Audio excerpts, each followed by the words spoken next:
Di awal film diperlihatkan seorang bocah bernama Cody yang bangun dari tidurnya.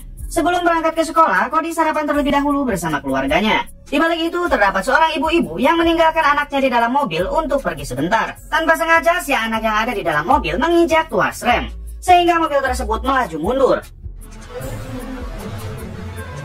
Cody yang pada saat itu sedang hendak berangkat ke sekolah tak sengaja melihat kejadian tersebut. Cody pun langsung berinisiatif untuk menghentikan mobil tersebut. Cody mencoba mengejarnya dengan menggunakan skateboard.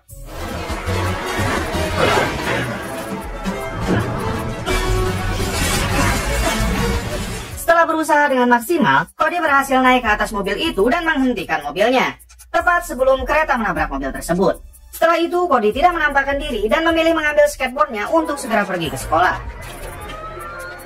Adegan berpindah ke sebuah perusahaan milik organisasi Aries yang berada di Hong Kong. Di sana terlihat seorang ilmuwan yang bernama Dr. Connor yang sedang mempresentasikan penemuan barunya terhadap seorang pemimpin organisasi Aries yang bernama Brinkman.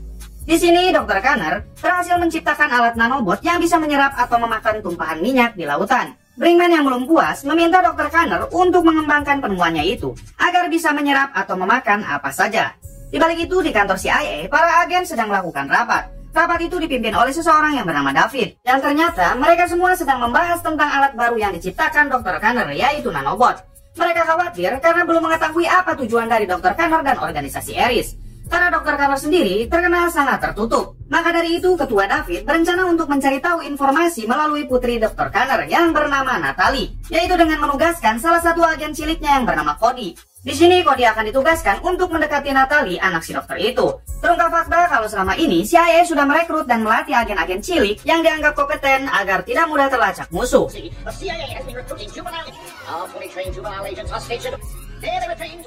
Keesokan harinya di sekolah, tepatnya di ruang ganti, tiba-tiba datanglah seorang agen cantik yang menonjol bernama Runika. Runika datang ke sana untuk menemui Cody.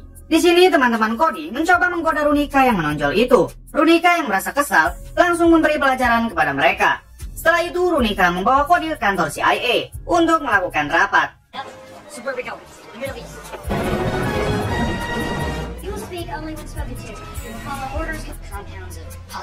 Di sana David memberi misi kepada Cody untuk mencari informasi tentang Dr. Connor, yaitu dengan cara mendekati anaknya yaitu Natalie. Karena hal itu, Cody akan dipindahkan ke sekolah Natalie. Sebelum menjalankan misinya, Cody diberikan alat-alat canggih seperti kacamata X-ray, GPS, jam tangan yang bisa menyetrum, dan skateboard berteknologi tinggi. Juga tidak lupa Cody diberikan uang saku sebanyak $5.000. Singkat cerita, Cody diantar Runika ke sekolah barunya. Di sini Runika mengatakan kalau ulang tahun Natalie akan diadakan bulan depan. Dan Cody bagaimanapun caranya harus mendapatkan undangan ke acara tersebut. Saat sudah berada di dalam kelas, Cody terpesona melihat kecantikan Natalie. Namun ketika Cody hendak menghampiri Natalie, Cody dihadang oleh anak-anak mantangul yang ada di sana. Sampai salah satu anak mantangul itu mengambil jam tangan Cody, lalu memencet tombolnya, yang membuatnya tersetrum. Setelah itu, Cody menghampiri Natalie untuk berkenalan dengannya. Di sini Cody terlihat sangat gugup dan ketakutan, hingga membuat Natalie berpikir kalau Cody orang aneh. Beberapa jam setelah itu, terlihat Natalie akan mengikuti kelas mengemudi. Cody juga datang ke sana untuk mengikuti kelas tersebut. Ketika Natalie mencoba mengemudi, Natalie terlihat sangat payah dengan menabrak semua pembatas, sehingga ia gagal mendapatkan SIM. Ketika giliran Cody terlihat sangat mahir mengemudikan mobil tersebut.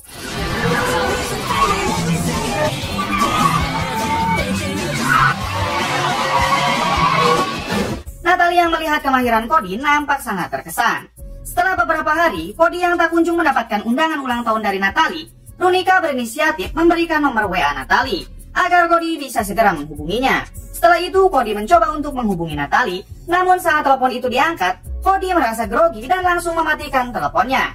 Runika yang mengetahui hal tersebut merasa sangat kesal, hingga Runika melaporkannya kepada Ketua David, yang pada akhirnya Ketua David memberikan pelatihan khusus untuk menjadi buaya darat dengan mendatangkan para ahli cinta.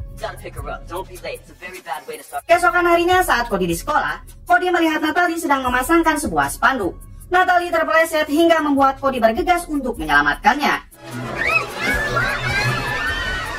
Atas kejadian itu, Natalie mau berteman dengan Cody. Sebagai tanda terima kasih, Natalie juga mengundang Cody ke pesta ulang tahunnya. Singkat cerita, tibalah di hari ulang tahun Natalie. Sebelum Cody ke pesta tersebut, Runika mengingatkan Cody untuk menjaga identitas Cody sebagai agen CIA dan selalu berhati-hati. Setelah itu, Cody berangkat menggunakan mobil sport yang sudah difasilitasi. Sesampainya di pesta tersebut, terlihat Natalie yang langsung menyambutnya. Dan sekarang terlihat Cody sudah tidak payah lagi menghadapi wanita. Kemudian Cody memberikan hadiah sebuah kalung, yang ternyata kalung tersebut sudah dipasangi alat pelacak. Ketika Cody melihat-lihat area sekitar, tak sengaja Cody melihat Dr. Connor bersama Brinkman dan ajudannya yang bernama Francois. Mereka terlihat sedang menuju ke sebuah ruangan, yang ternyata ruangan itu adalah sebuah laboratorium. Melihat hal itu, Cody langsung mengambil alat-alat canggihnya. Secara diam-diam, Cody berusaha masuk melewati atap laboratorium. Setelah berhasil masuk, Cody menggunakan skateboardnya guna menghindari sensor yang sudah banyak terpasang di sana. Setelah tepat berada di atas mereka bertiga, Cody langsung mengeluarkan kamera agar bisa tahu apa yang sedang mereka lakukan. Yang ternyata mereka sedang menguji alat nanobot yang sudah berhasil dikembangkan oleh Dr. Connor. Yang mana sekarang nanobot itu sudah bisa memakan semua benda terutama logam. Brinkman pun menjelaskan bahwa Brinkman akan menggunakan alat tersebut untuk menghancurkan semua senjata di gudang militer di seluruh dunia. Dan Brinkman memaksa Dr. Connor untuk segera mengoperasikannya. Apabila Dr. Connor menolak, Brinkman tak segan-segan akan membunuh Natalie. Dr. Connor pun tidak punya pilihan lain selain menyetujui keinginan Brinkman. Yang padahal tujuan awal diciptakan alat tersebut untuk membersihkan laut. Yang mana sekarang Brinkman malah berniat untuk menguasai dunia. Setelah mereka keluar, Cody berusaha untuk mengambil satu nanobotnya untuk dijadikan sampel penelitian di kantor CIA. Setelah berhasil mengambilnya, Cody memasukkan nanobot itu ke dalam sepatu. Namun ternyata alat tersebut memakan sepatu Cody, hingga membuat Cody terjatuh dan alarm keamanan di sana berbunyi. Mereka yang mendengar alarm itu segera masuk dan mengecek keadaan di sana. Beruntungnya Cody berhasil kabur lewat atap sesaat sebelum mereka masuk. Ajudan Brinkman yaitu Francois menyangka kalau alarm itu sudah error. Saat Cody hendak pulang dari pesta, Cody dihampiri para anak mantangul di sekolahnya. Mereka menggotong Cody dan berniat menceburkannya di kolam. Cody yang tidak mau merasa malu di hadapan Natalie langsung menghajar mereka.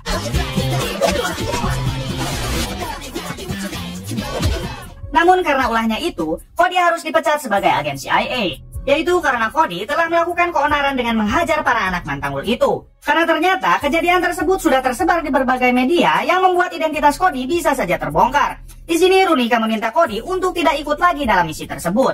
Keesokan harinya Natalie datang ke rumah Cody untuk mengajaknya makan bersama. Namun saat mereka hendak makan, tiba-tiba Francois datang berniat untuk mencuri Natalie.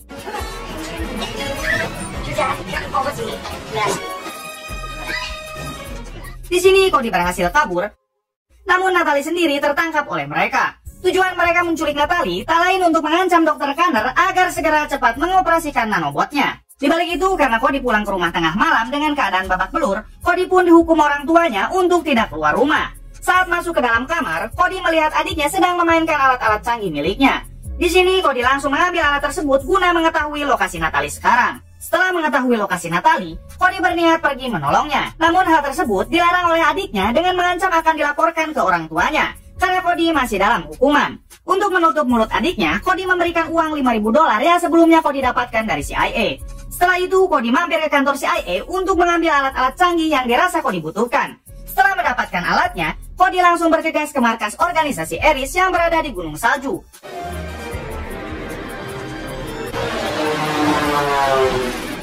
Ketua David yang mengetahui Cody telah mencuri alat-alat CIA terlihat sangat marah dan menyuruh Runika untuk segera mencarinya. Di balik itu, Cody terlihat menikmati suasana di sana dengan skateboard canggihnya. Sampai membuat Cody tersangkut di pohon saat melakukan freestyle. Tak lama kemudian, datanglah Runika menggunakan jetpack GTA. Cody kaget kenapa Runika berhasil menemukannya. Di sini Runika menjelaskan kalau ia bisa menemukannya karena skateboard tersebut. Lalu Runika mengatakan bahwa ia juga datang untuk menyelamatkan Natalie, yang pada akhirnya Cody pun ikut bersamanya. Sesampainya di markas organisasi Ares, mereka menyelinap ke dalam. Di sana Cody melihat Natalie yang sedang dikurung. Cody pun langsung bergegas masuk dengan menggunakan alat canggih dari CIA.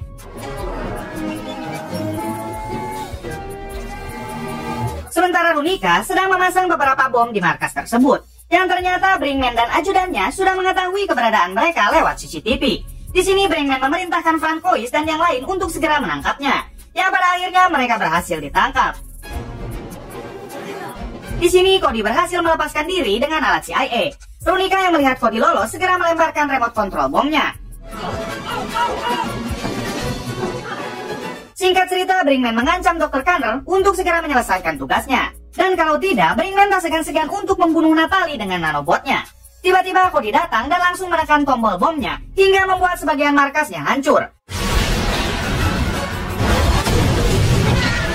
Saat keadaan kacau, Natalie memasukkan nanobot itu ke dalam mulut Brinkman, yang membuat Brinkman harus tewas seketika.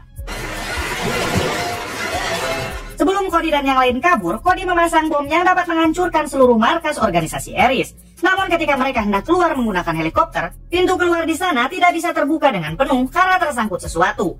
Cody langsung berinisiatif turun ke bawah untuk mengambil nanobotnya dan melemparkannya ke pintu itu, dengan tujuan agar pintu itu termakan oleh nanobot. Alhamdulillahnya cara itu berhasil, dan alhamdulillahnya lagi mereka berhasil keluar dengan selamat sebelum bom itu meledak. Setelah semua kejadian itu, Cody dipanggil kembali oleh Ketua David untuk bergabung kembali. Bahkan Ketua David memberikan satu permintaan apa saja yang Cody inginkan. Di sini Cody hanya meminta Ketua David membuatkan SIM untuk Natalie, agar Natalie bisa berjalan-jalan mengelilingi kota dengan sebuah mobil bersama Cody. Setelah mereka berkeliling kota, mereka menikmati sunset di tepi danau, dan film pun tamat.